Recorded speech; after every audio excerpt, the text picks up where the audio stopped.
ଆପଣ ସମସ୍ତଙ୍କୁ ମୋ ଗୋଟେ ବ୍ଲଗ୍ ସ୍ୱାଗତ। ତ ଏଇଟା ହେଉଛି ଇଷ୍ଟ ପାଉଡ଼ର, କେଉଁଠି ବି ପାଇଯାଇପାରିବେ। ତାକୁ ଗରମ ପାଣିରେ ପକେଇକି ଜିନିଷ ଏମିତି ଟିକେ ଛାଡ଼ିଦେବେ, ସେଟା ଏମିତି ଫୁଲିଯିବ।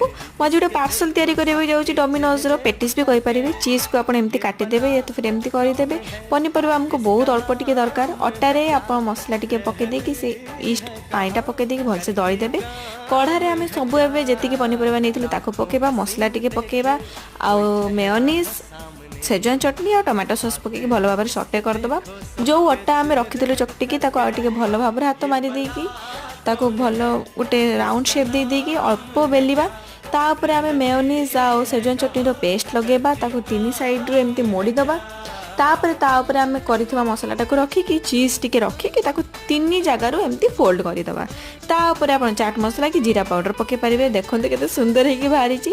ଏୟାର ଫ୍ରାଏରୁ କାଢ଼ିଲି, ପୁରା ଗରମ ଗରମ ଖାଇଲି। ଉଫ୍, ତାର ଯେଉଁ ଟେଷ୍ଟ ନା, ଏକଦମ ଲାଜବାବ।